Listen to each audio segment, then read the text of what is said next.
อย่อมือ10 นิ้วตั้งขึ้นวางกิ้วกายเก้าเกษา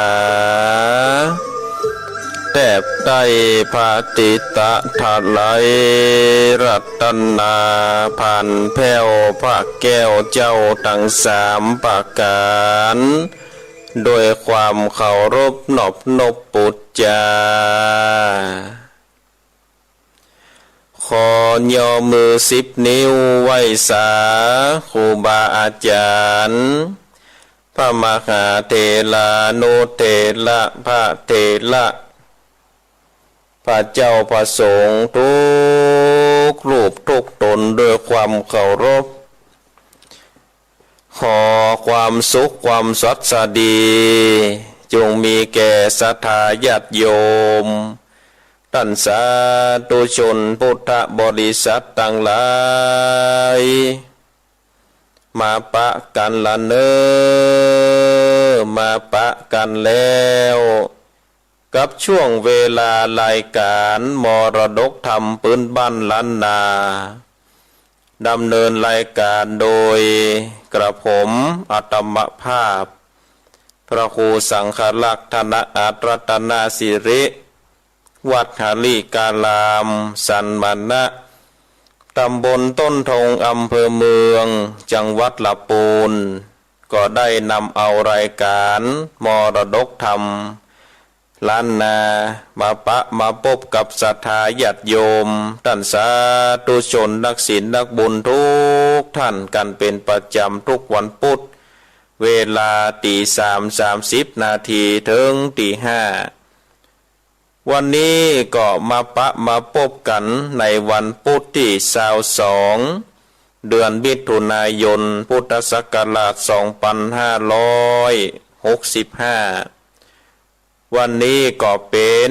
วันศีลเป็นวันพระเป็นวันธรรมสวรรณะเดือน9เหนือแห่ม8ค่ำเนอะศรัทธาญาติโยมท่านทั้งหลายวันนี้ก็มาพบกันแถมปุดหนึ่งเฮาก็ได้มีบุญได้มาฟังน้ำฟังธรรมได้มามาจากันแถมวันหนึ่งเนาะศรัทธาญาติโยมท่านทั้งหลายก่อนที่เราจะได้สดับรับฟังพระสัทธรรมเทศนานั้นก็วันนี้เราก็ได้จะไหว้พระก่อนเนาะศรัทธาญาติโยมเราจะได้ไหว้พระปูจาพระรัตนตรัยก่อนเนาะเอาศรัทธาญาติโยมท่านทั้งหลายกราบ1กราบ2กราบ3อิมินาสกาเลนะพุทธังปูเชมิอิมินาสกาเลนะธัมมังปูเชมิอิมินา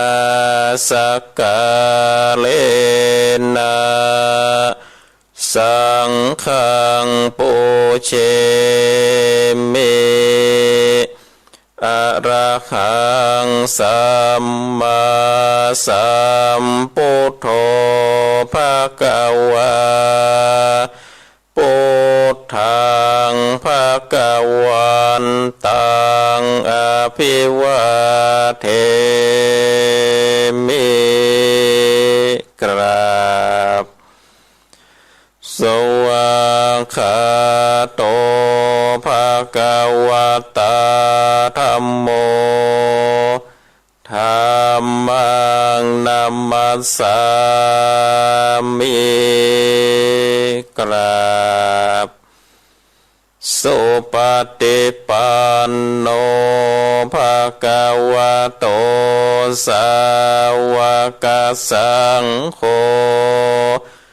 สังฆังนะมามิกรา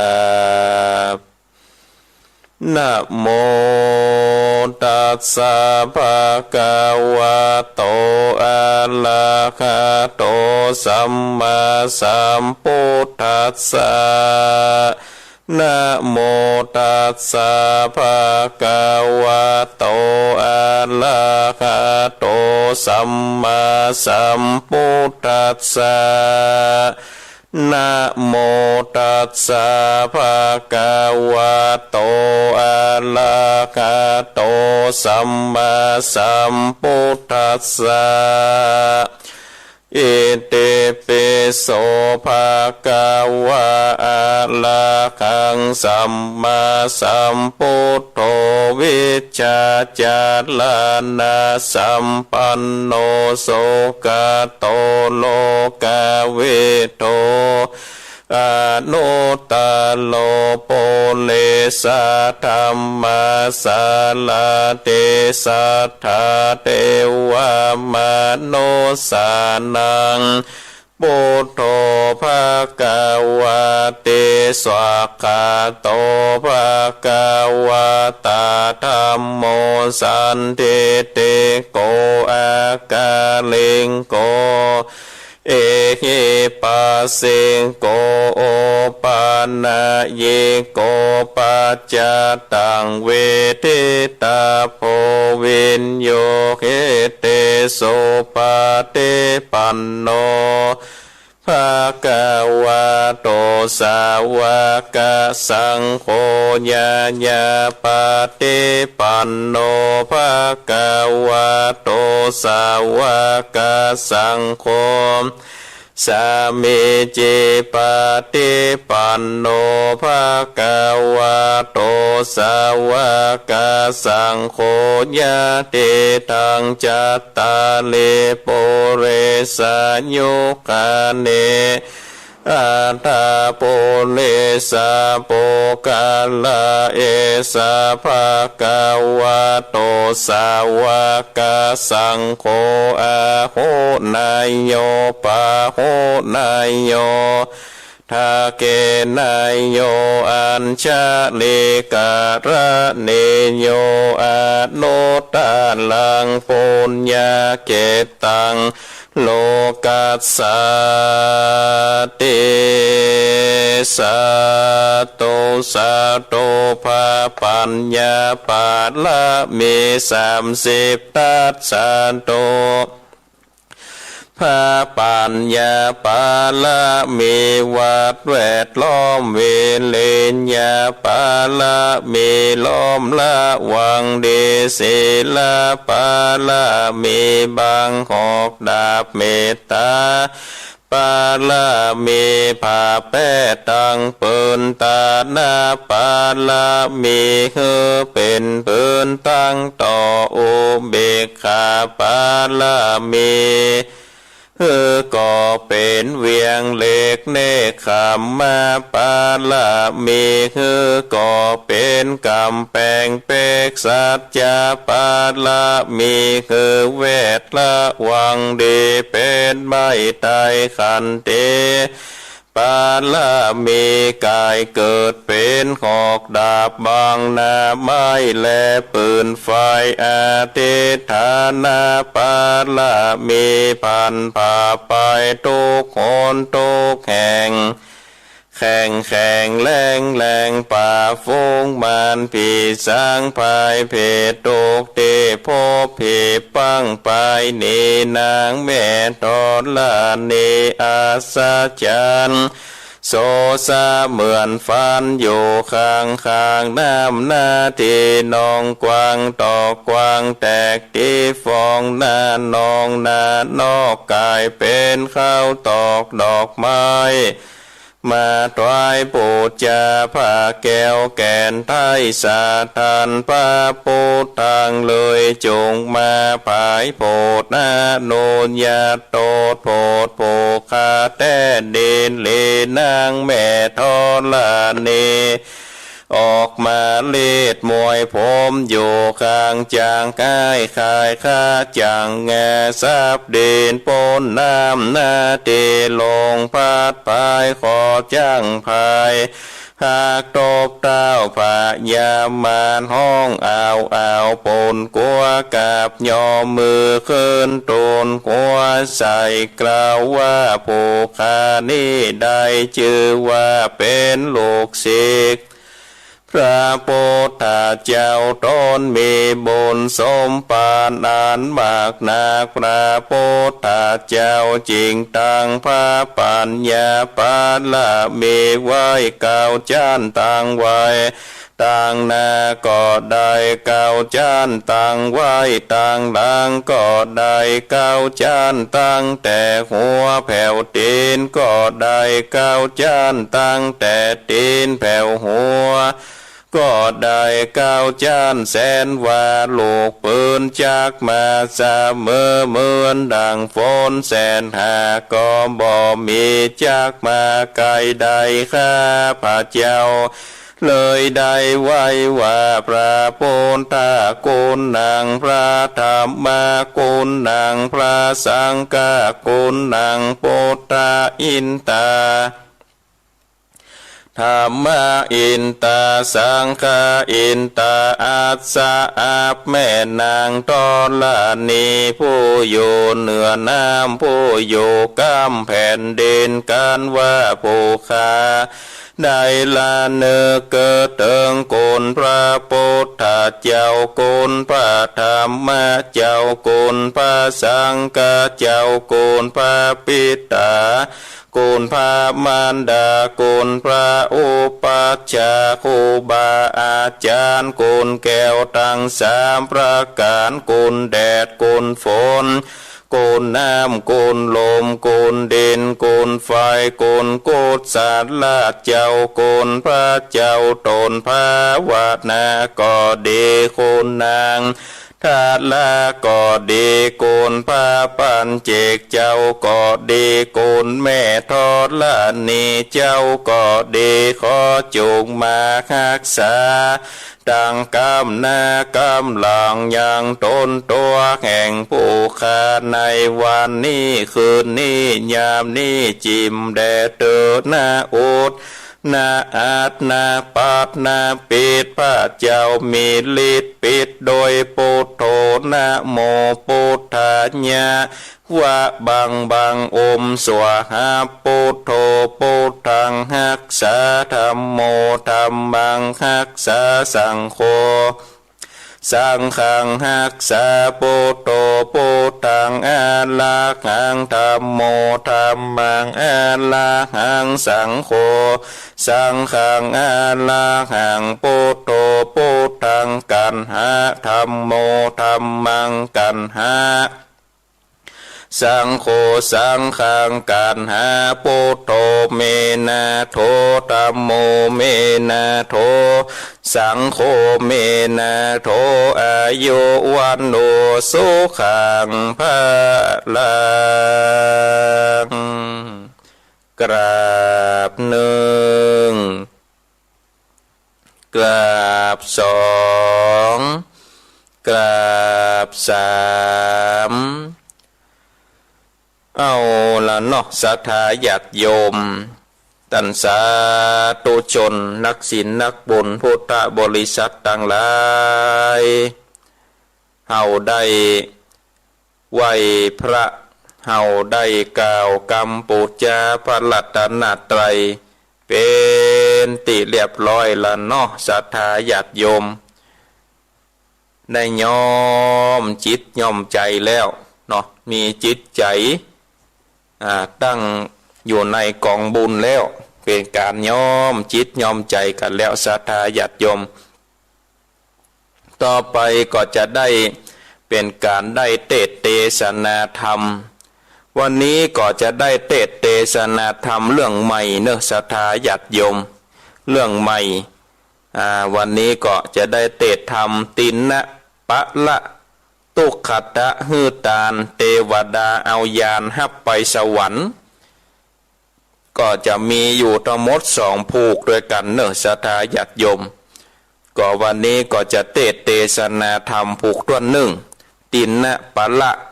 วันนี้ก็จะได้เทศผูกที่1คือกับศรัทธาญาติโยม ท่านสาธุชนนักศีลนักบุญทุกท่านได้สดับขับฟังกันก็เจิญจวนได้ตั้งอกตั้งใจสดับรับฟังพระสัทธรรมเทศนาอันมีชื่อว่าตินปัลละตุขตะหือตานเทวดาเอาญาณฮับไปสวรรค์เจิญจวนตั้นตั้งหลายตั้งอกตั้งใจสดับรับฟังพระสัทธรรมเทศนาด้วยกันเนอนะโม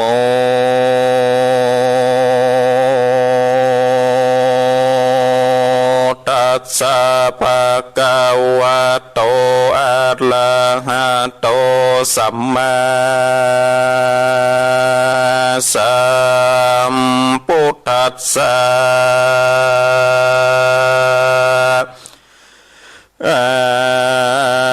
เตกันเตนะวันเนนะเตสันทาเจตวันเนเวกาลันโตเตนะปะละอาลามปะกันเทเสสัทธาอันว่าสัพพัญโยพระโพธิเจ้าเวหาลันโตปงสัมลานยังโยเจตวันเนในเจตวันนาอาลามอาลาภาก็ภาโลปตินาปะลาการเทศจริงสำแดงไว้มังธรรมเทศนังยังพระธรรมเทศนาอันนิวาโยสนังดังนี้เป็นเก่าขอนมเท่ายิ่งใจศรัทธาหลายมวลหมู่อันนั่งอยู่ฟังธรรมจุงได้จำฟังที่เอาเป็นที่สอนใจลำได้ไปนาบัดนี้แดดเตอกิราดังเฮาจากหูมาเนเล่ายังมีใจหนุ่มเนาเครื่องเกชื่อนามมีบอกไว้ว่าเจ้าหนอไทยตินนาปาลากุกมานแอวขอตานเลี้ยงตองบอกมีปีน้องวงศาปอปีตาตายจากแม่สำรากเมื่อมอนทุกมาซ่อนเติมก้ามบ่มีข้าวน้ำจากกินเป็นเมาวินต่ำจะตกนักกว่าเหลือใจบ่มีติกอาสานไหลยังอยู่บ่มีเกี้ยวกูเกกหาเมาเววาสอสอต่อเต้าลอดบ้านเศรษฐีใจผู้เครื่องขี่นอนหนาวก็กลมกล่าววันตาไข่ขีญญากล่าวถอยมีบ่อน้อยลายประการว่าคาตกผ่านกันอยากพ่อแม่จากตายเนขอ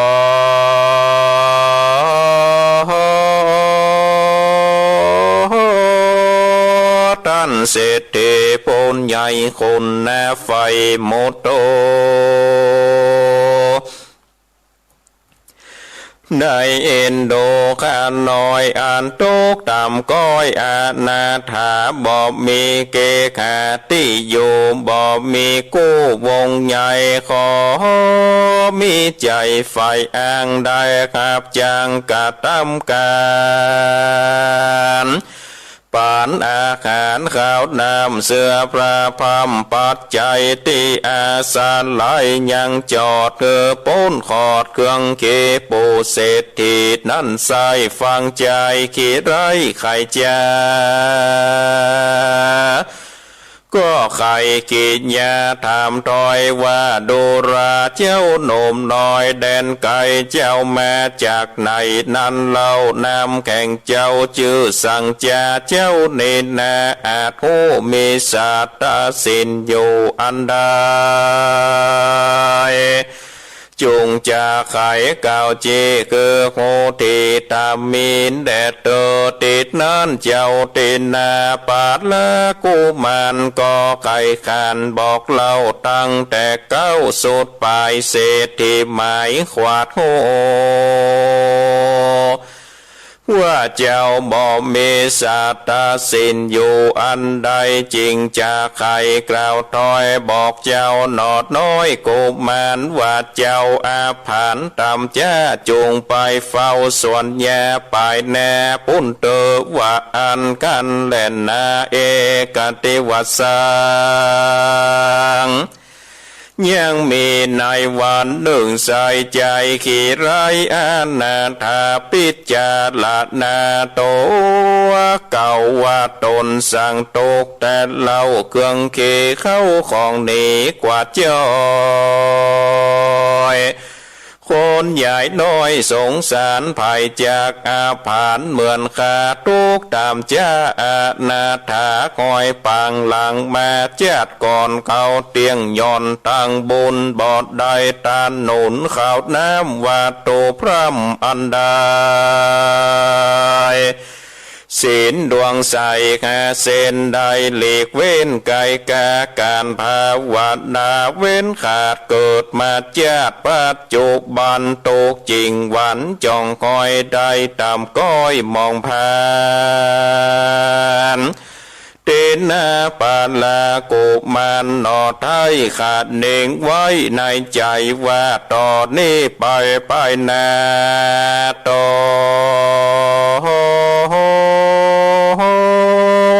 จากว่าเจยบานจากเงือตานข่าวน้ำจำลาเส้นกำโดยไปเกิดจากใดกอดแล้วคือกาดแก้วต่างผ่านได้เจยบานคำเจ้าแหลดนาตาโตแต่นั่นไปนาเจ้านอดลาบนเมการเศรษฐีผู้เท่าใดคือเข้ามากินเจ้าก็อาจินสองส่วนหนึ่งด่วนยอดตานคือพีคู่การมวลหมู่บอกขาดอยู่ตั้งวันเป็นนิรันดร์จะใจหวานหนึ่งเจ้าหนอไทยกุมารผู้อาภันตามก้อยขันคนใหญ่น้อยยิงใจจักเอาภากาเทนหน้าถ่ายตวนตอดออกวันออกวัดสาดลอดมาเติงเจ้าลำเปิงสันติว่าเข้าของที่เข้าตา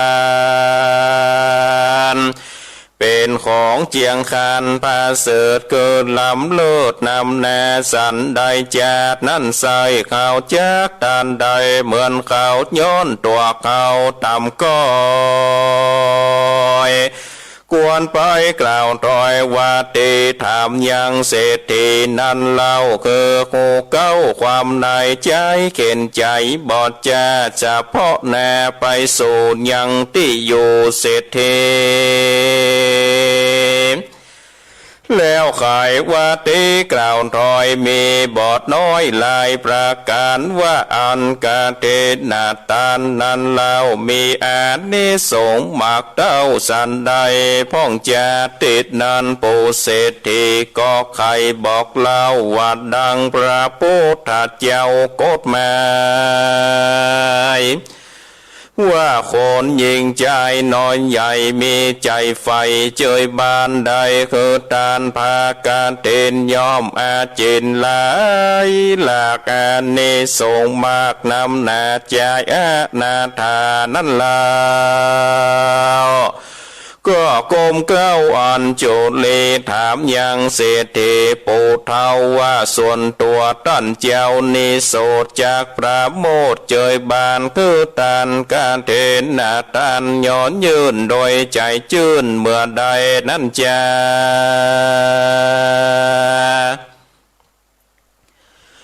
ที่นั่นปูเศรษฐีนั้นเราก็บอกใจหนุ่มเนาคนผ่านว่าอันกาเตนาตานั่นสายขอเอาไว้7 วันก็จากผ่านย้อนยืนโดยใจจื่นยินดี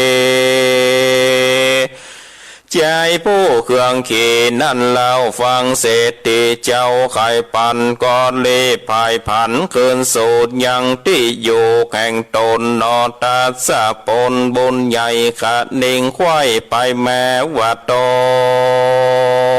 น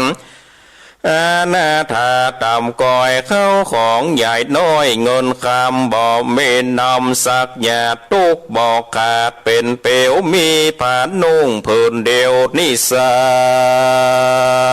ย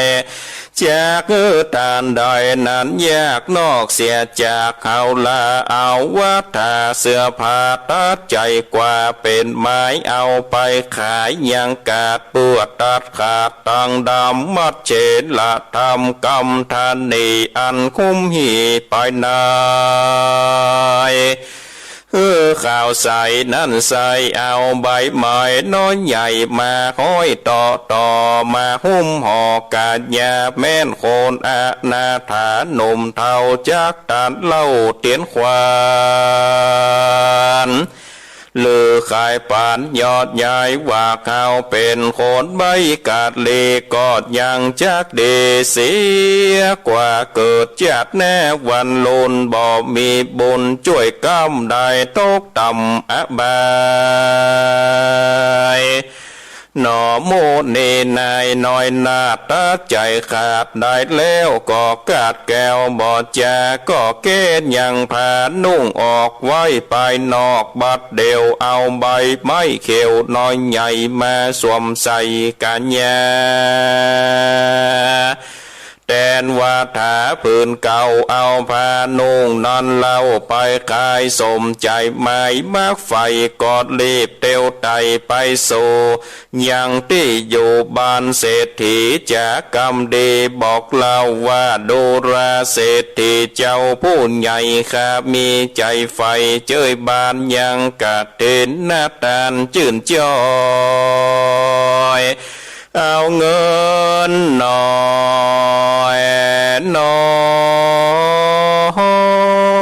ยล้อมมาเพื่อเป็นกาวัฏาพาใหม่เศรษฐีขันใส่นอทายก็เอาใบไม้ต่อมาคุมห่อตนตัวก็ไข้หัวก็บอกนอนและมนนีว่าเงินเจ้ามีน้อยเจ้าทุกตามกอยอาณาถาเอาไว้ซอกหาเตียวไตฮือซื้อผ้าใหม่นั่นเราหรือซื้อกินเขาจากสมจินไล่แหล่ยังจากแผ่เจยบานเอาแม่หอมตาลนิสัยนุ่งใบไม้ต่างผ้าเจ้าอยู่ส่วนยาคำเจ้าสุดแต่เขาบอกมีใส่ต้องมีพายองพื้นเดียวยังใจเหลวแกออกเอาใบไม้ปอกกาญามีคำขาน้อยเต้าไปก้อยไปมือเป็นดังลือนั่นเล่าบุญอันเจ้าจักได้น้อยแต่สายนำหน้ากันเศรษฐีจะกล่าวแล้วเจ้าดอกแก้วคนทำก็ไข่กำกล่าวต่อฝากขาดน้อยหนอเครื่องเค็มแต่ใจยินดีชื่นสู่ใครตันอยู่บอกขาดเจ้าน้อยนาดกุมารก่อนย่อมือสารตั้งเก่าไว้ซึ่งเจ้าเทวันดาวัดเทวสังขารโยดูราเทวดาทั้งหลายมวลหมู่อันสันติอยู่เมืองบนภาพกูหนแหล่งลาขอฟังข้าจะขายข้ามีใจจื่นจอยมากฝ่ายคอยเจยบาทยังการเต้นนาตานอันนี้ดังกล่าวจี้ไข่มาเขตขาดนิดนาเครื่องเกใจยินดีบ่ร้ายแม่นข้าตายตัดแล้วบุญผ่องแผ้วมีมาบอกไก่กากาดก้อยขอสมไฟคอยใจไม้สัมปติหลายมาก่อคือขาดน้อยหนอเจยบาน กันเตนะปาลากุบมานน้อยนากล่าวเสียงขาดสูดกรรมก็เอาเงินคำนั้นเล่าโยกตั้งเก้าวันตาใส่ขันมาบอดจ้าวางตอดนาเศรษฐีและนาตัตตาในกาลนั้นเล่าเทวดาเจ้าตั้งหลายอันอยู่ใหญ่บอกกาดรักษาภาษาเศรษฐีต่างสาธุยินดีชื่นสูติกันเจ้ากินกูตัดลงยานอนุโมทนาทานกฐินต่างอาจินถอยวาดเป็นบทบาทกถาว่าอาโควัตตาพรต่อ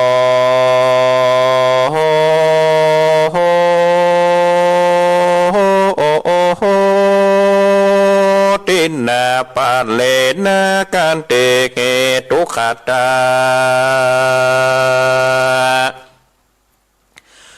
ดังนี้ตาเนดูราเจ้าเขาต่างหลายเตนะปาลาใจกิจลายสร้างบุญไว้กับตนเป็นมงคลลำเลิศป่าคือเกิดสวัสสันเดแม่นเจ้าโตขีกันอยากแต่ใจนั้นขากเป็นบุญสร้างกุศลหนุนจันใจกำเยื่องเดไซจับหมายคนยิ่งใจโลกลาภาพตวนนาลายลามจากกาตามได้ยากเทวดาหากมวลมีต่างยินดีชื่นสู่โหข้องอยู่สันแซวสาดานดาวแดนไกลแผ่นดินไหวเฟื่อนสันดงดอยลั่นไปมาไม่ดงแหนนมแนวไปจุดดาวดงดอนน้ำสาคอนแยดเยือกใดความเขือกตีฟองไหลหลังนองสวาไปจากกว่าโกติสานี่แหละแน่บอดเต่าแต่นั้นเทวดามนหมู่อันสถิตอยู่บนฟ้าพระแปลงละมาข้าผมโสดหลวงกรมพระแผ่บอกเว้นแวกโกติศาสตร์ลอดตุสิดาวิเศษภาพของเกตวิมันต่างสาธุกันโหข้องสานานกองโลกาและนาโสละจาอันว่าปัญญาปัญลานาสิได้ยินเสียงมีกองไปตัวของพังกาการเจ้าปาลาดน้อยใหญ่แตกตื่นควายสนสารเต้าผู้บานยศอาจสะดงกวาดยินกัวท่านนั่งหัวยาวเยือกใจความเขือกเววาพิจารณาเกิดควายว่าบ่อลางซึกใหญ่มาจริงเอาใจยิงจากแม่เหลืออุบาทกาตัวการข้ออาพานตัวถอยมาจองค่อยราเว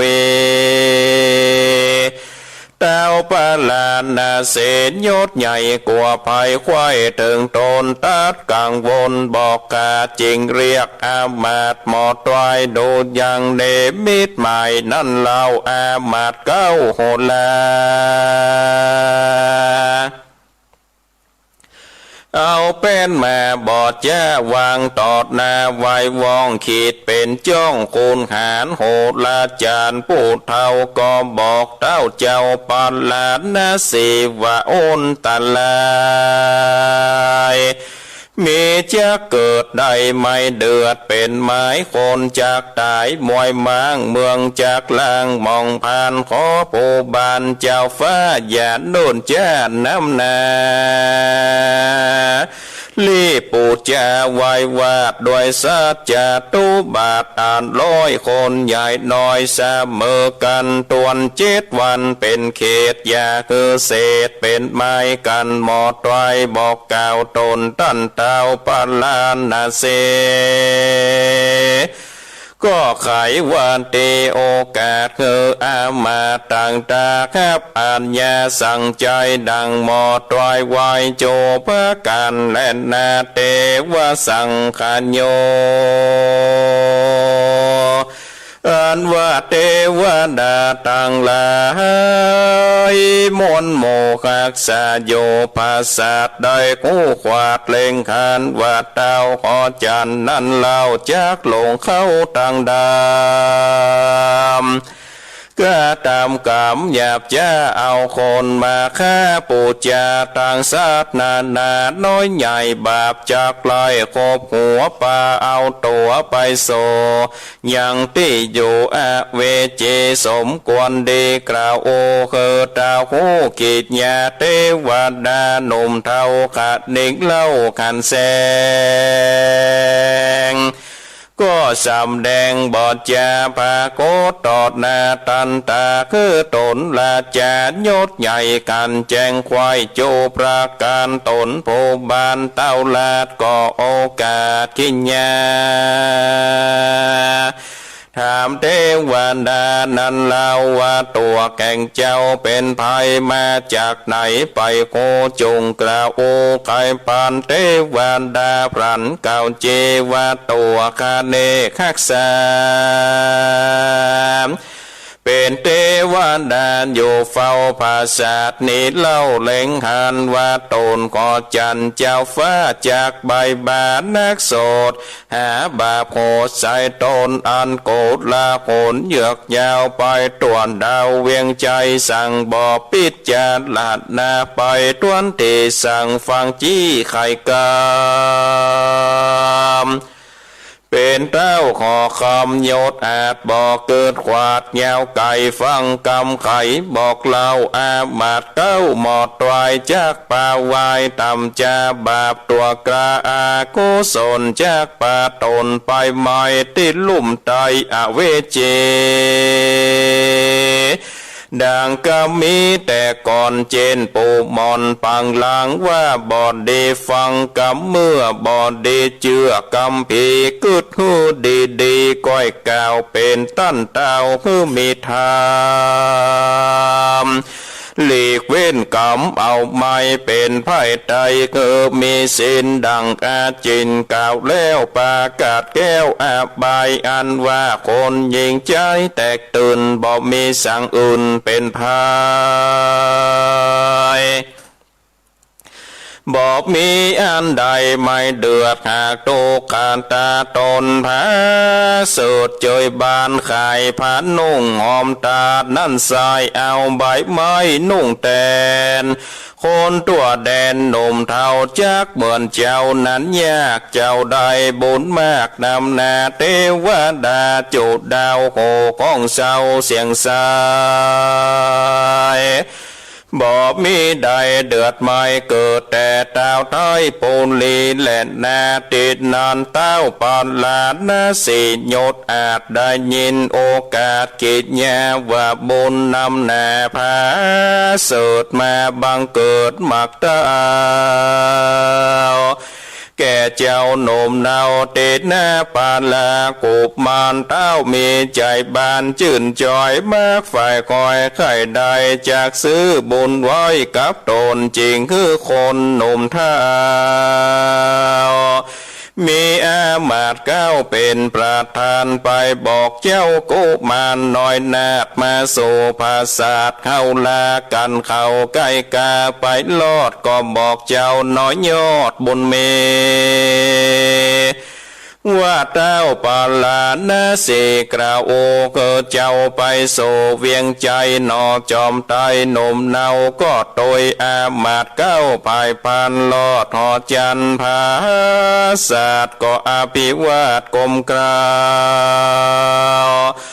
ไว้เต้าเจ้าปาลานนาสีและนาติดนั้นเต้าปาลานนาสีก็ไขว่าตีกล่าวตอยถามเจ้ายอดสร้อยหนอพุทธาวันดุราเจ้าบุญนาโฮ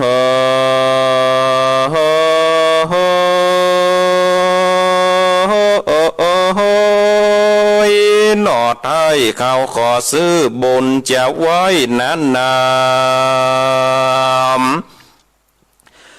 โดยเงินคำนักโสดนับอ่านโกดเป็นตาเจ้าบุญนาน้อยหนอก็จะกล่าวต่อปัดหมายว่าอ่านบุญนี้บอกขายแหลกซื้อขอบอกคือปันภัยแม่นมีใจใครใดยังบนไว้โจนนนจงกะทำบุญบอกขาดอย่าประมาทสินธรรมเต้าขอคำกว่าโตว่าบุญมีอยู่นำนาก็สะแวงหาจานใจก็จักได้ดังใจแล้วเจงขา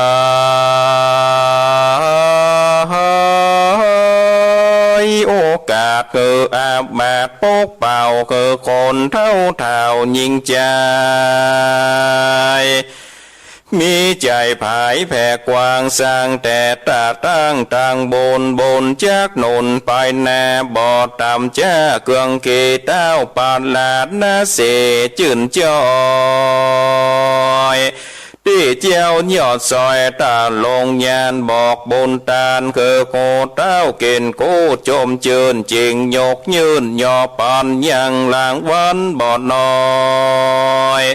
จ้างมาลอยเป็นหมายเข้าของหลายนักโสดนับอ่านโกรธกะนานาหนอพุทธานมเนากายเป็นเจ้าเศรษฐีสัมปติมีบ่รอ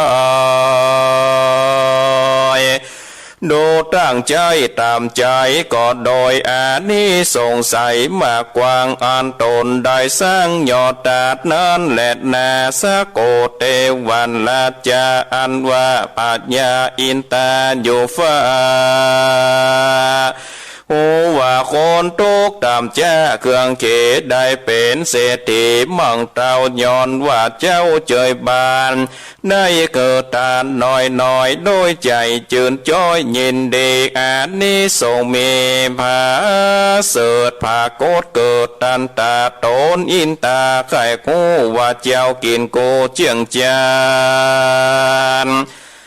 มีใจมันสันใดหรือเฟื่อนไหวนั่นเล่าตนเต้าเจ้าอินตาจริงสะเด็ดมาบอดจาสูนโลกและเมืองคนเตนอตาสะปนยังจอดกันมาลอดก็จะทำว่าโดราเจ้าตนงามนอนตายเจ้าสั่งบนไว้นำหนาเขาเนตนากวาดโง่จริงมาโซโจนโนนขอเบ่งบุญจากเจ้าอันมีหมักเต้าเลือดลายแม่นเจ้าขายเงาจากซื้อหรือจากฮือเหล่าลา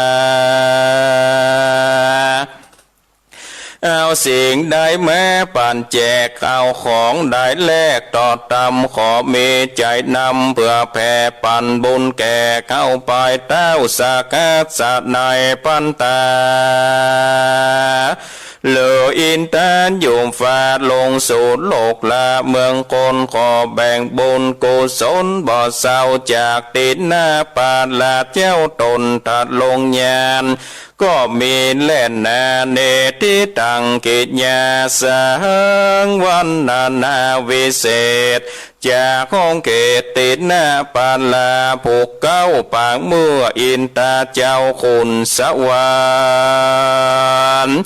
มาขอแบ่งปันส่วนบุญไว้กำหนดไปนาจากเจ้านอลาพุทธาจากเป็นสันใดจากไข่โค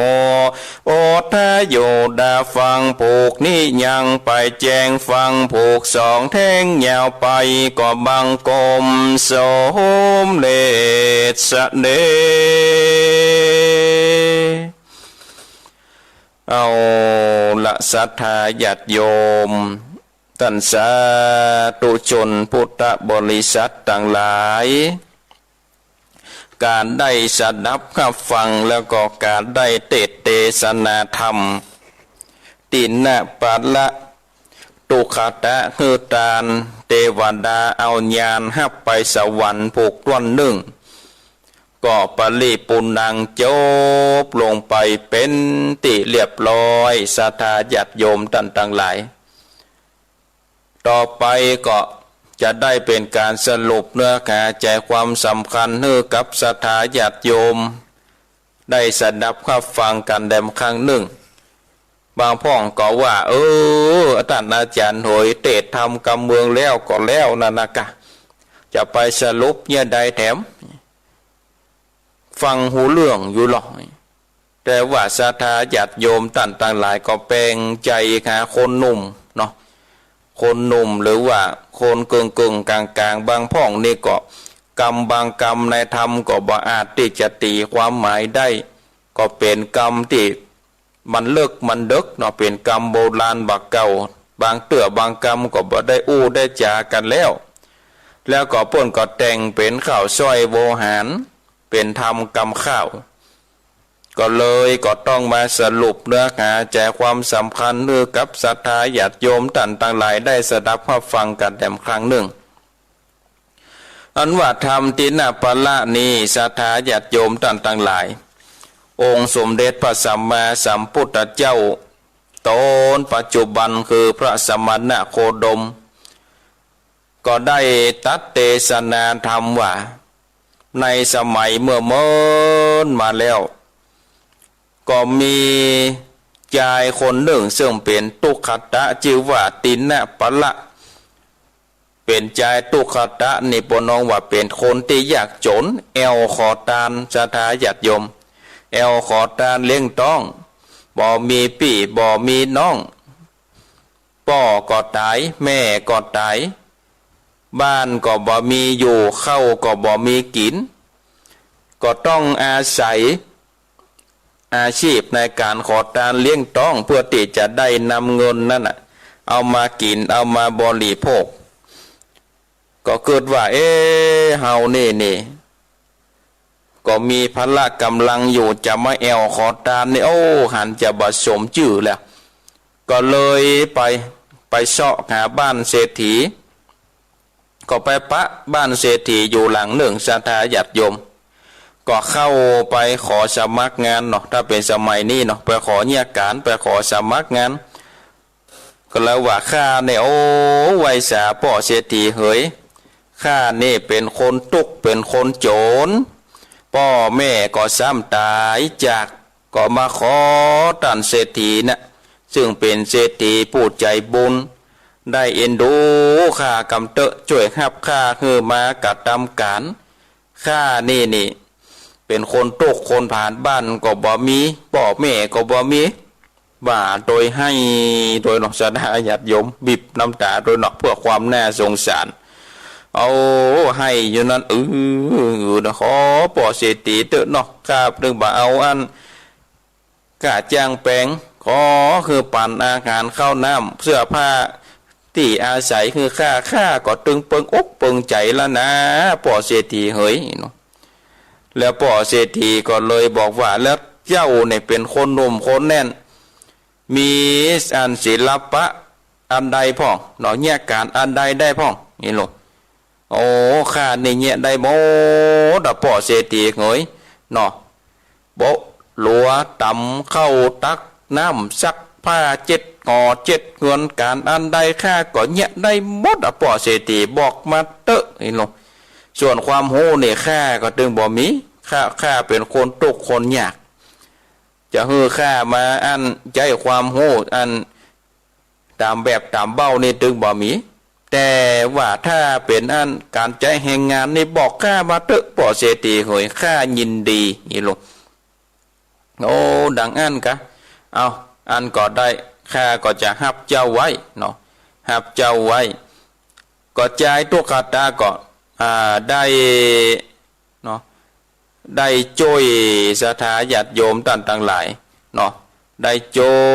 วยกระทำการเนาะได้ช่วยกระทำการยังเข้าน้ำโปจันนะอาหารเป็นที่เรียบร้อยแล้วนี่ศรัทธาญาติโยมเนาะช่วยกระทำการตักน้ำตำเข้าซักผ้าซักกัวอย่างเป็นที่เรียบร้อยแล้วเนาะก็มาเกิดว่านั่งพิจารณาหลังจากที่ว่างการว่างงานแล้วก็นั่งพิจารณาว่า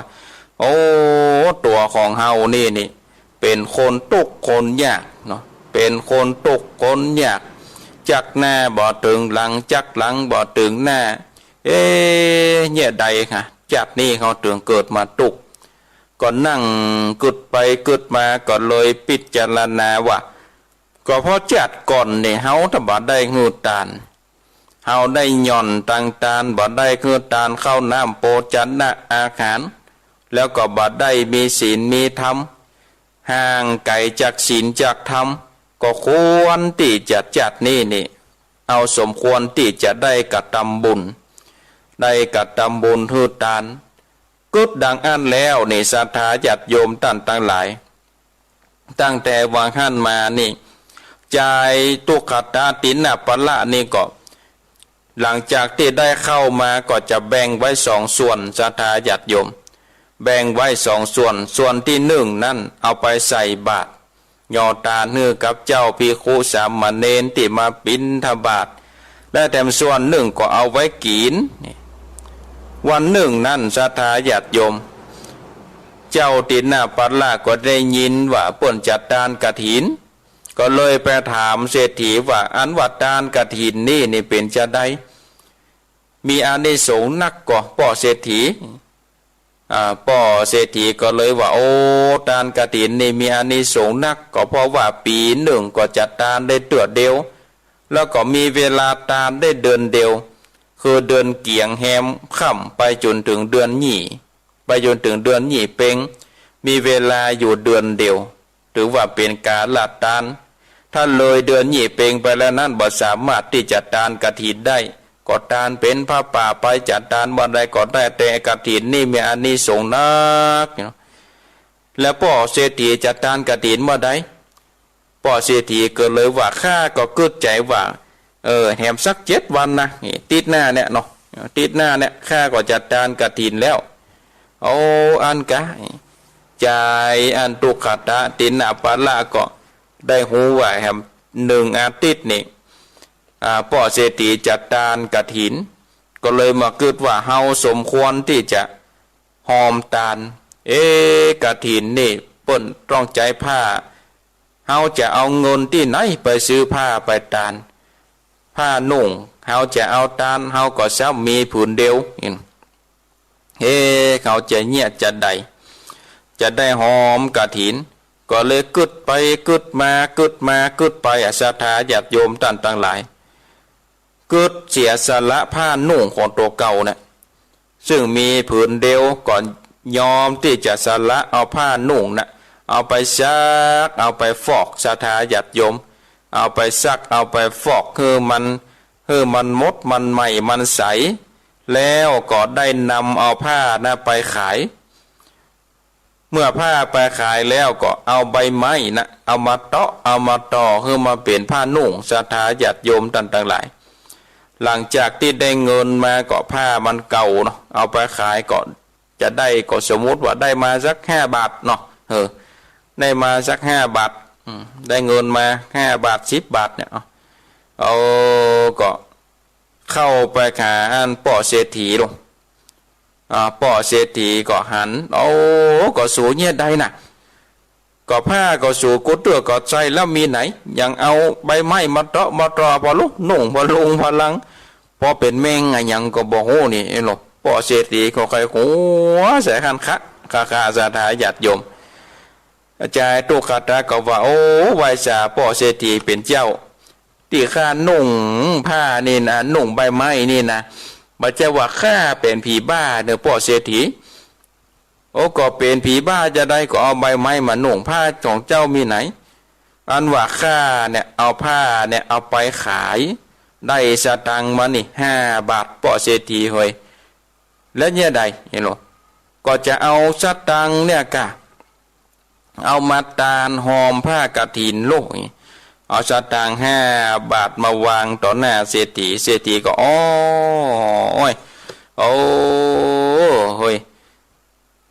จะวัดตาน้อยก็น้อยจะวัดนักก็วัดนักก็สาธุอนุโมทนากับท่านด้วยเนอะถือว่าสตางค์น้อยเดียวก็ยังดีที่ยังได้ทานกฐินร่วมกันนี่ลูกพอเศรษฐีก็อันก้าวให้น้อยเนาะให้น้อยสตางค์5 บาทสตางค์น้อยเดียวเอามาหอมทานกฐินสู้เขาบัดได้ทานเ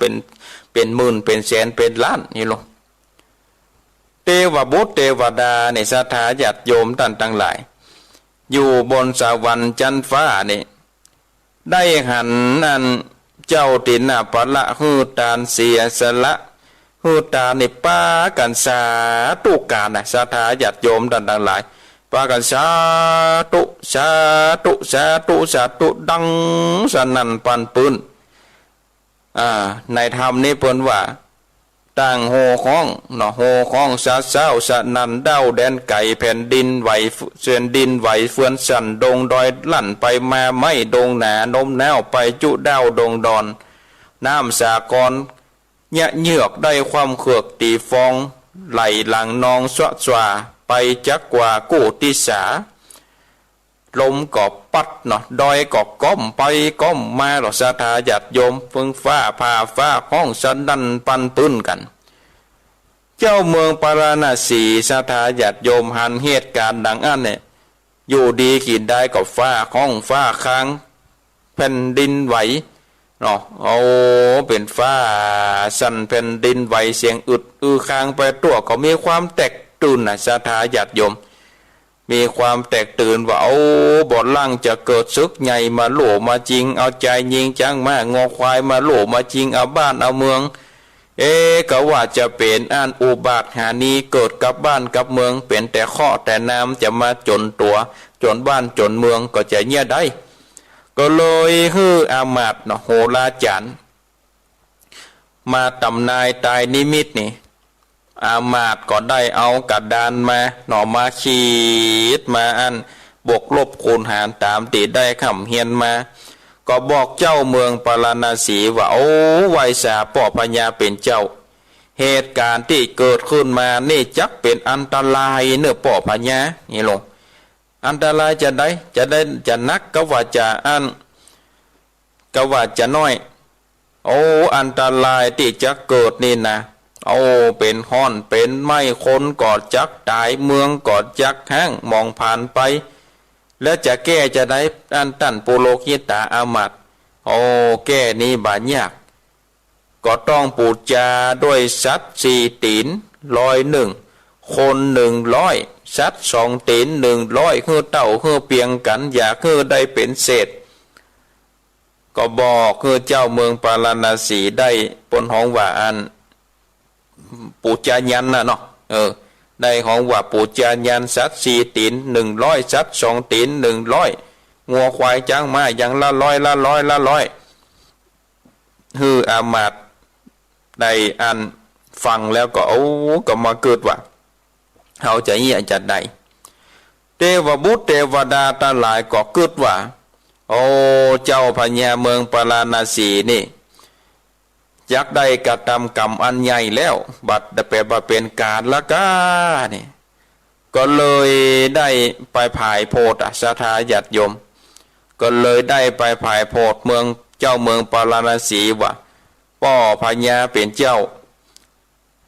านี่จักกระทำบาปนักละเนอะมันบาดใจยังที่หมอโหราได้อันนี้นะบัดดีมันบาดใจเป็นกรรมดีมันบาเป็นกรรมดีจะได้เนาะกรรมต่อก่อนเจนปูมอนปังหลังว่าบอดีฟังกรรมเมื่อบอดีเชื่อกรรมผี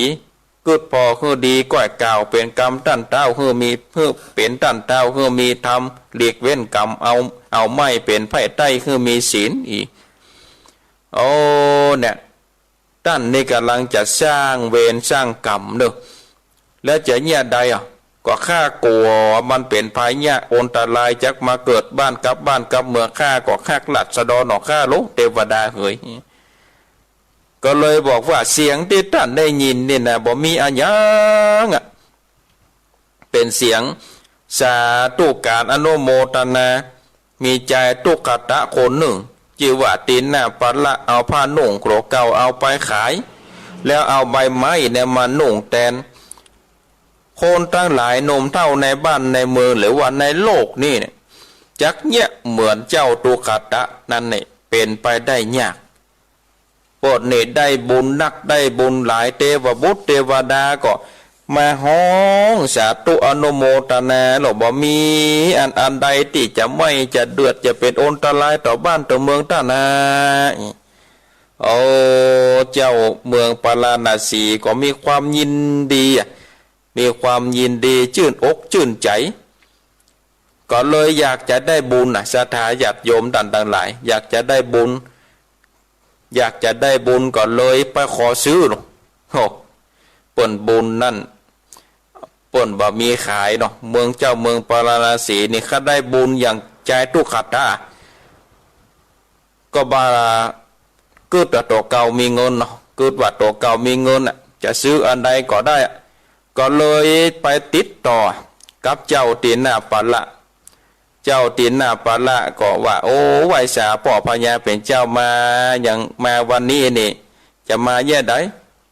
เจ้าเมืองปาราณสีก็บอกว่าโอ้ข้านี่ได้หูว่าตั้นเนี่ยกะทำบุญได้บุญนักจะมาขอซื้อบุญได้ก็จะขายได้ใดว่ามาเลยข้านี่มีเงินปันเลอะเห็นหรอเจ้าจินนาปะละก็บอกว่าโอ้ไหวสาป่อพญาเป็นเจ้าบุญของข้านี่จะซื้อก็บอกขายจากคอก็ตึงบอกจะซื้อก็ตึงบอกขายบุญนี่บอกสามารถที่จะซื้อได้นะป่อพญาโอ้เลยเนี่ยใดถึงจะได้โอ้ป่อพญาก็กระทำเอาคนเดียวกะนี่ลงก็ปั้นกระทำคนเดียวกะตาหักษาศีลเมตตาภาวนาเต้าอี้ก็เป็นบุญแล้วป่อพญาเฮ้ยโอ้ดังอันกะนี่ลงดังอันก็ป่อพญาเมืองปาราณสีได้ยินได้กล่าวก็มีใจยินดีศรัทธาญาติโยมต่างๆหลายมีใจยินดีก็คือรางวัลน่ะรางวัลกับเจ้าตีนาปะละรางวัลจ้างมางัวควายค่ายิงใจเป็ดไก่หมูหมาอย่างละร้อยออดดอกตึงเงินตึงคำเจ้าตีนาปะละก็จากคนตุกัตตะขอทานก็กลายเป็นเศรษฐีเลยศรัทธาญาติโยมน่ะตานผ้านุ่งมีสตางค์น้อยเอาไปขายก็ได้สตางค์ได้คำมาน้อยหนึ่งก็ไปหอมทานด้วยจิตใจที่เลื่อมใสในบวรพุทธศาสนาจิตใจในการได้ทานเจ้าตินาปะละก็ได้เป็นเศรษฐีดูตั้งกินดูตั้งใจก็ด้วยอานิสงส์อันได้ยอถวายปัญญาอินตาโตนอยู่ฟ้าก็หูว่าคนทุกข์ยากนั้นได้เป็นเศรษฐีแล้วก็ย้อนว่าเขาได้ทานก็เลยมีใจชื่นจ้อยยินดีก็ด้วยอานิสงส์นี้ได้เกิดต่อหน้าต่อตาเลยปัญญาอินตาไข้หูว่าเจ้าตินาปะละเนี่ยได้มีใจตั้งมั่นอยู่ในการทานก็ว่ามีใจขี้โลภนะก็เลยได้แถลงกายศรัทธาญาติโยมมาต่อหน้าต่อตาว่าเฮานี่มาขอแบ่งบุญเนาะมาขอแบ่งบุญจากท่านได้ก่อนแม่นว่าเจ้าจะขายเฮาก็ซื้อแม่นจะบ่ได้เฮาก็จะเอาสิ่งใดมาปันมาแจกมาแลกค่าก็ยอมขอมีใจที่จะไปแบ่งบุญด้วยค่ากำเตอะเจ้าตีนาปะละก็ได้ยินได้ฟังเจ้าปัญญาอินตาได้อู้ดังอันก็เกิดปิดนิดพิจารณาในศรัทธาญาติโยมต่างๆหลายอันนี้ก็เป็นทำปลูกต้นหนึ่งเนาะศรัทธาญาติโยมตีนาปะละจ่ายตุขัตะตานเทวดาเอาญาณให้ไปสวรรค์จะเป็นจะใดจะไปสวรรค์จะได้จะเอาญาณอะไรหยังหนอมาฮับเจ้าตีนาปะละไปในบ้านในเมืองจากบ้านจากเมืองไปสู่เมืองสวรรค์ก็คอยติดตามฮับฟังไปเนอะศรัทธาญาติโยมติดตามฮับฟังไปในผูกต้น2วันพุธแน่เนอะศรัทธาญาติโยมเนาะวันพุธหน้าก่อยมาฟังกันแถมหากว่าบัติตุละบัติตินิมนต์ทางใดก็ตึงจะมามาพบกับศรัทธาญาติโยมท่านสาธุชนพุทธบริษัททั้งหลายเอาละเนาะมาเร็วพอเวลาก็ตี4:34 นาทีศรัทธาก็มีอันเนาะมีเวลาเหลืออยู่เหมาะพอสมควร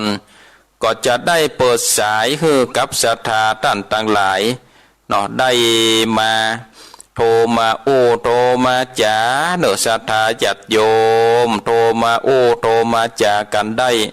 ที่เบอร์โทรศัพท์086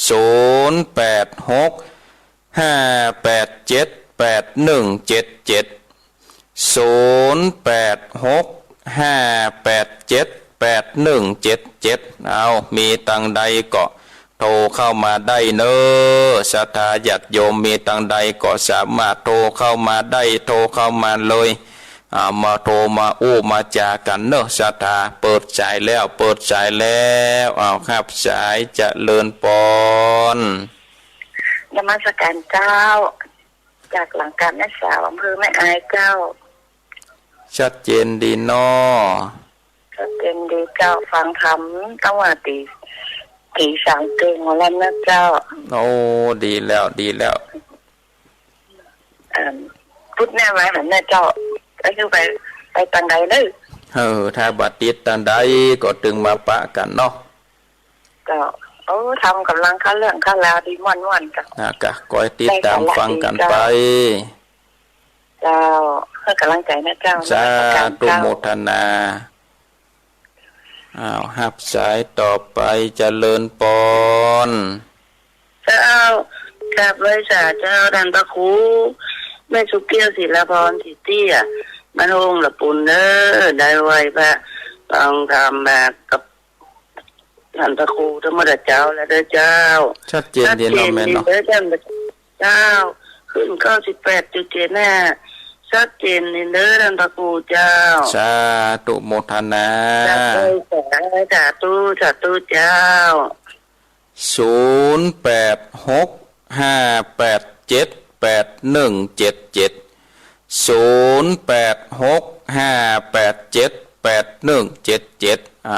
มีก็เข้ามาเจริญปอ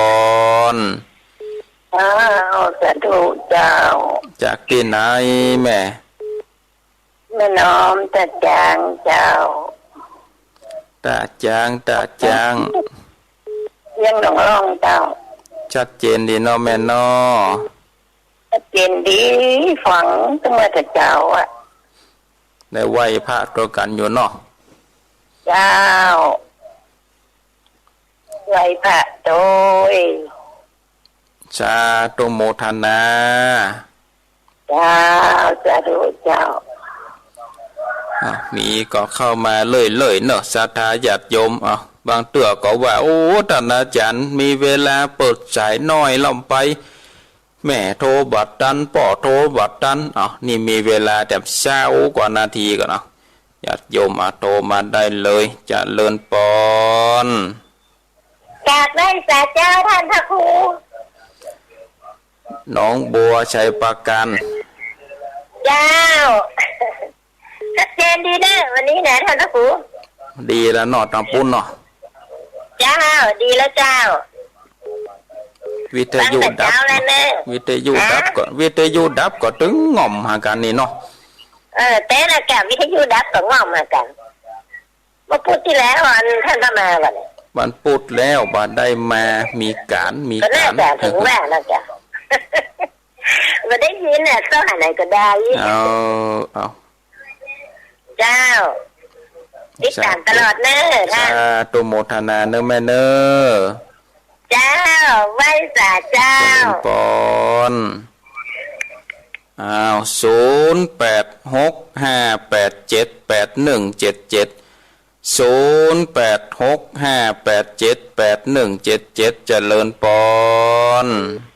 สาธุสาเจ้าท่านครูร่างเต่าเนาะเจ้าชัดเจนดีเนาะเจ้าชัดเจนดีเจ้าไว้ค่ะโดยท่านพ่อครูอยู่เนิบพูดนี่นะดีแล้วพูดแล้วหายไปเนาะกะพูดแล้วมีธุระน้อยแต่ว่าสาเจ้าสาธุโมทนาเนอเจ้าครับสายต่อไปเจริญปอนกราบไหว้สาครับท่านพระครูมาแล้วปอน้อยบุญปานฟังอยู่เด้อวิทยุดีนี่ดูตั้งฟังแล้วเนาะครับชัดเจนดีครับผมกราบไหว้สาครับสาธุโมทนาครับผมหับสายต่อไปเจริญปอน 3 พรรษาท่านพระครู ป่อบุญมี ครับ ชัดเจนดี เนา เนาะ ที่ทำนี่นะชัดเจนดีเลยพอก็เปิดเนี่ยผู้หลวงสาท่านเดี๋ยวกำลังเกิดแน่เลย สาธุโมทนา วันษา อ้าวสายต่อไปเข้ามาเลยๆเข้ามาเลยๆเข้ามาแหม15 นาทีเข้ามาแถมเจริญปอน เจ้าท่านพระครู จากที่ไหน ชื่อถ้าเห็นคนชื่อชีวิตตาจางเด้อ เอาแม่เพน เจ้าถ้าจริงเด้อท่านพระครู ชัดเจนดี การมันถึงมาเสียหายเนาะ นะกะฮือตานไปน้อยนักก็ฮือไป เจ้าที่ขยะหอยเป็นดีตาจริงๆกันเนาะ นะกะมีก็ตานฮือตานไปดีที่สุด กำลังจัดนะพระครูชัดเจน สาธุโมทนาฮือตานหักษาศีลเมตตาภาวนา3 อย่างนี้จะเปิดคือได้ขาดศรัทธาเฮาเป็นเจ้าพุทธเนาะถือว่าเป็นการฮือตานถือว่าเป็นการขจัดความตนีที่เหนียวจากในใจ เมื่อฮือตานแล้วก็ตั้งมั่นอยู่ในศีลศีล5ศีล8เมื่อมีศีลแล้วก็จำเริญเมตตาภาวนา3 อย่างนี้จะเปิดคือได้ขาดศรัทธาญาติโยมครับสายเจริญปอน ไหว้สาเจ้าท่านพระครู แม่จันเจ้าโทบุญของตุ๊กตานี่สนั่นปั่นปื้นดึงฝ่าดึงดินนะ นาฬิกาเนี่ยปอนหอมหน่อยเดียวสนั่นปันปืนแม่จันตาลดบ่ตกสนั่นปันปืนนะวันนั้นน่ะ ทานวินตาเนาน้ำตาปอปีโอ้วันเจ้าเมืองเกือบได้ทำบาปใหญ่หลวงนะ จนากะโอ้เกือบได้ค่าเป็นคนค่าสัตว์ค่าคนเป็น100นะเนาะ นั่นละกามาฟังกับมือกับหมอนี่ตกนอนเอา6 หลุมครับแล้ว นะ เนาะ กะดีเทวดาไปช่วยตันก็มีเทวดามาช่วยเนี่ยโอ้ได้ทำกรรมนักไปเลยเนี่ย ขนาดนากะ โอ้วันนั้นนะปลื้มใจขนาดแต่ท่าน โอ้ถึงที่สุดเนาะ โอ้จะใจลึงแต่ว่านี่มันถึงได้ทำบุญใหญ่อย่างนั้น โอ้แต่กะใจใจบัดถึงใจบัดใหญ่นี่ถึงนักแก สาธุ สาธุโมทนาเนอ จะเอาไว้สาเจ้า อ้าวหับสายเจริญปอน ไปสาทานพระครูครับ ปอนนั้นประเสริฐ ครับเศษน้อยๆแดงครับที่จำบอก ชัดเจนนี่เนาะปอนนั้นเนาะตำปุน จัดเจนดีครับสมวันที่นออันเป็นว่าอันเสียงสว่างตาเสียงท้องทรงใจมันคำมันใจเสียงว่าฟังเราดึงที่เรากินใจดีเข้าฟังม่วนครับ โอ้ดีแล้วมีสาระประโยชน์ดีเทียนทางกับครูเห็นโอ้จะเอาฟังไปพิจารณาไปกับถึงถูกต้องตามคำเราทำก็สอนแก้เข้าไป ฟังกันไปเรื่อยๆเนอะปอนนั้นเนอะ ก็ฟังเลยครับมันกำลังใจทางกับครูคำนี้ขอครูดีมีสุขอาจมันเงาเป็นรู้ว่าสำเร็จแก่วัชกาทุกท่านครับสาธุโมทนาเนอะปอนนั้นเนอะ เอาไว้สาครับสาธุ08658781177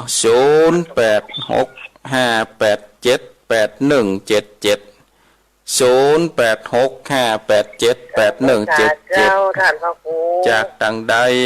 มาจากเกี่ยวโฮมเจ้า แม่ตาเจ้า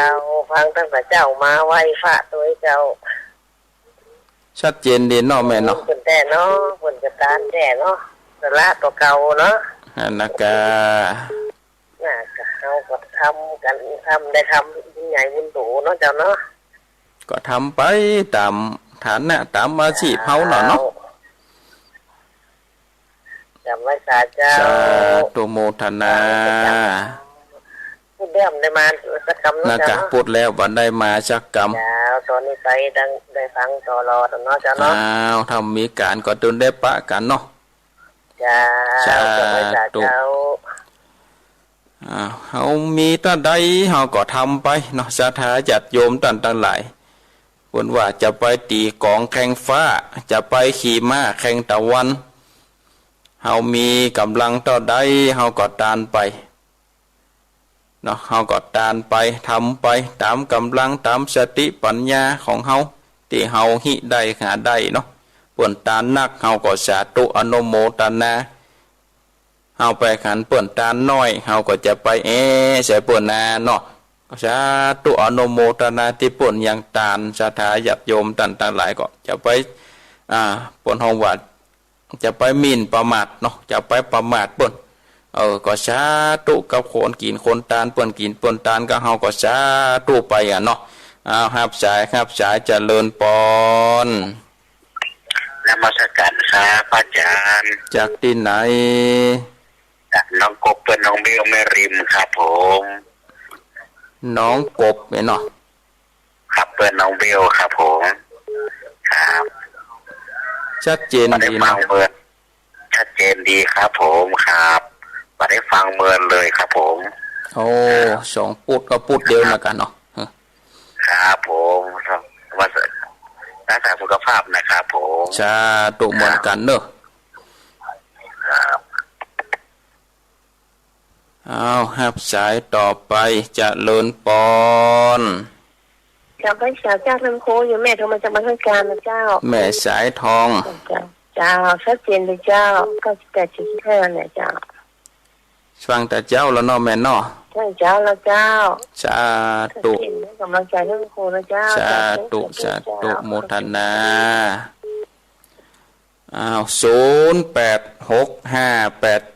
0865878177จะเลินปอนภาษาเจ้าเขาโคไม่โอ้ยเอียนฟังอย่างนะเจ้าวันนี้ลูกนึงเข้าไปวัดก่อนวันนี้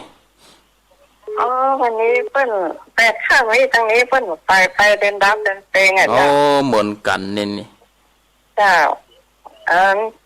ตู้หน้าก็ไม่ได้อยู่เนาะถ้ากลางวันจันทร์นี่ไป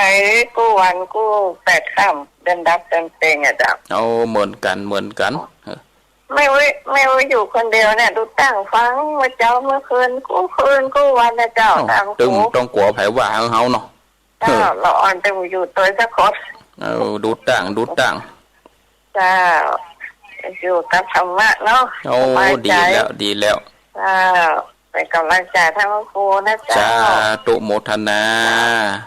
ฟังที่หงงัวนะเจ้าฟังหงงัวเจ้าสาธุสุขภาพเจ้ารับสายต่อไปจะเลินปอนไม่ใช่กายเจ้ายายพรหายไปจัดมนเลยยายพรผมมาสถานีบดีสถานีบดีดักปิ้งเนาะน่าจะง่อมเจ้าก็ฟังเทศเขาทำเลยเหรอวันนี้สิถ้าครูออกอะไรวันนี้ตื่นฟังแต่เจ้าแล้วก็แล้ว3 โมง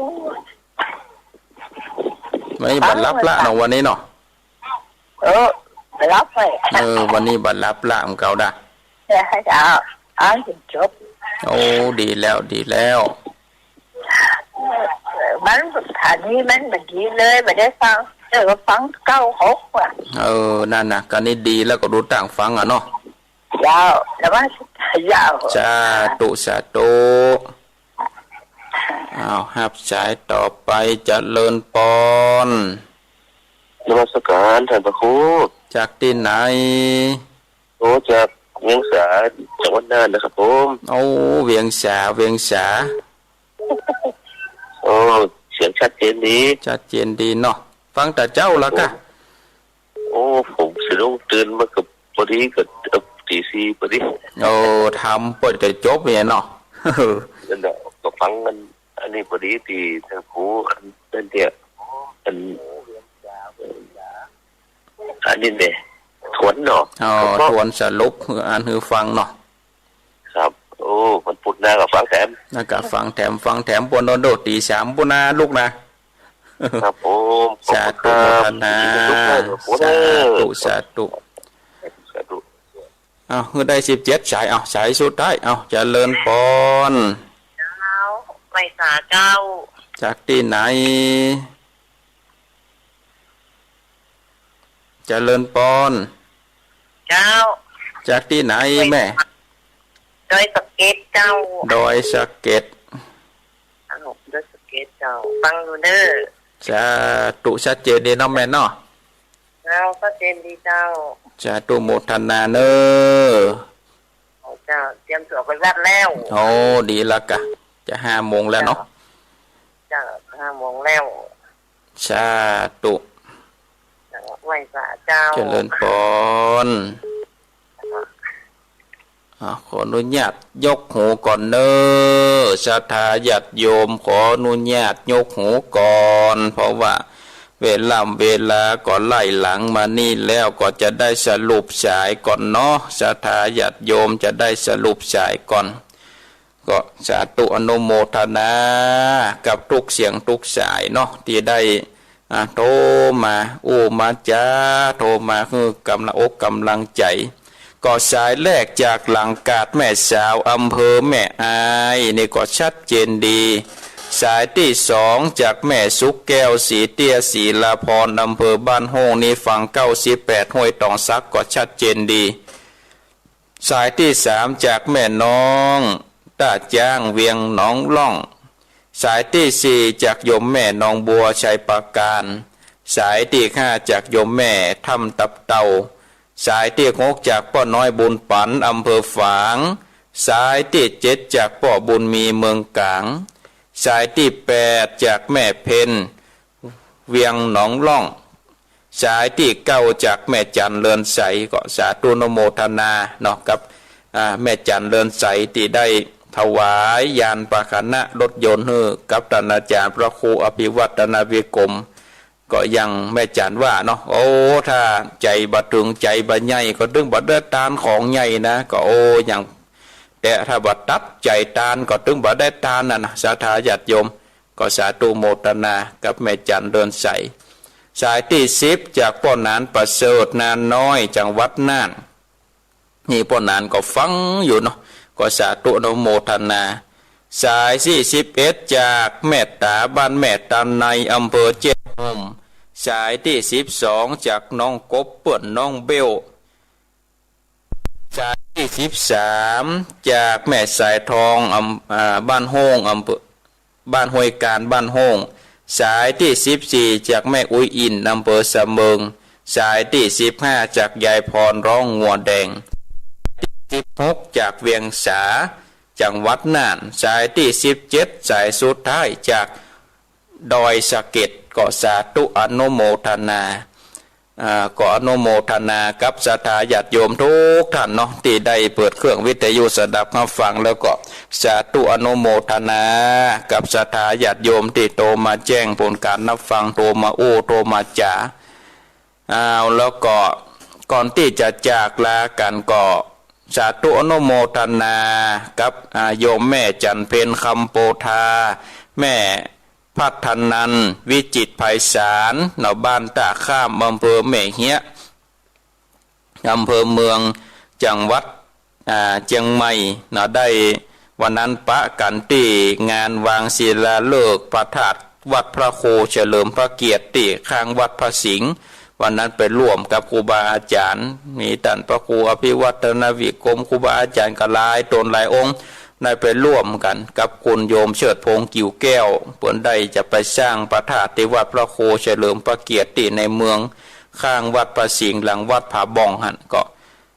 เปิ้นก็ไปป้ากันเนาะแม่จันเพญคำโปธาแม่พัฒนานวิจิตรไพศาลก็ร่วมทำบุญปูจากันเทศมา600 บาทก็สาธุอนุโมทนาเนอแม่จันเพญคำโปธาแม่พัฒนันวิจิตรไพศาลบ้านตะข้ามแม่เฮียอำเภอเมืองจังหวัดเชียงใหม่ก็ได้หัวเอามาบาทก็สาธุอนุโมทนาก็ก่อนที่จะลาจากการศรัทธาญาติโยมตันตรายก็ขอฝากข่าวประชาสัมพันธ์ก็เชิญชวนพ่อออกไม่ออกศรัทธาที่ได้ยินเสียงได้เปิดเครื่องวิทยุสดับรับฟังตลอดถึงเข้ามารับชมรับฟังในการถ่ายทอดตระบบFacebookก็ดีก็เชิญชวนร่วมงานประเวณีส่งน้ำพระธาตุ หริการามเนาะพระธาตุเจดีย์สีหริการามซึ่งในพระธาตุเจดีย์นั้นก็ได้ครับพระกรุณาโปรดประทานพระบรมสารีริกธาตุของสมเด็จพระอริยวงศาคตญาณสมเด็จพระสังฆราชสกลมหาสังฆปรินายกวัดราชบพิตรพระสังฆราชองค์ปัจจุบันเนี่ยได้โปรดประทานพระบรมสารีริกธาตุนำมาบรรจุไว้ในพระเจดีย์ในพระธาตุแล้วก็ได้โปรดประทานชื่อว่าพระเจดีย์สีหริการามก็จะได้มีประเวณีส่งน้ำในเดือนเก้าดับในวันอังคารที่28มิถุนายนพุทธศักราช2565ก็เชิญชวนเนอะสถานที่ว่างการว่างงานมาร่วมกินร่วมทานด้วยกันเนอะสถาญาติโยมมาร่วมกินร่วมทานด้วยกันในวันอังคารที่28เดือนมิถุนาเดือนเก้าดับก็เชิญชวนเนอะสถาญาติโยมศรัทธาที่จะร่วมทำบุญก็ติดต่อหลังไม้เนอะจะร่วมเป็นเจ้าภาพสังฆทานถวายพระเจ้าพระสงฆ์ก็ดีหรือว่าจะมาร่วมถวายเป็นลงทานภัตตาหารเพลกับพระเจ้าพระสงฆ์ก็ดีก็สาธุอนุโมทนากระโทรมาหลังไม้เนอะศรัทธาที่จะร่วมทำบุญบางพ่องก็ได้สอบถามมาก็เชิญชวนเนอะพอออกไม่ออกศรัทธานาบุญผู้มีจิตใจเป็นบุญเป็นกุศลทุกท่านได้ร่วมกันได้มาร่วมร่วมกินร่วมทานกันเนอะในวันที่28ในวันอังคารที่28วันศีลเดือนเก้าดับงานประเวณีส่งน้ำวัดหริการามวัดอัตมภาพนี่นะวัดตูเจ้าสันมณะที่นั่งออกรายการอยู่ที่นี่ก็มาร่วมกินร่วมทานกันเนอะวันนี้ก็ขอนำเอารายการได้ลาจากศรัทธาญาติโยมท่านทั้งหลายไว้เพียงเท่าอี้ก่อนเนาะวันพุธหน้าก็มาปะมาพบกันแท้หากว่าบัติดตุละบัติกิจตันใดวันนี้ขออนุโมทนากับทุกท่านอายุวันโนสุขังพลัง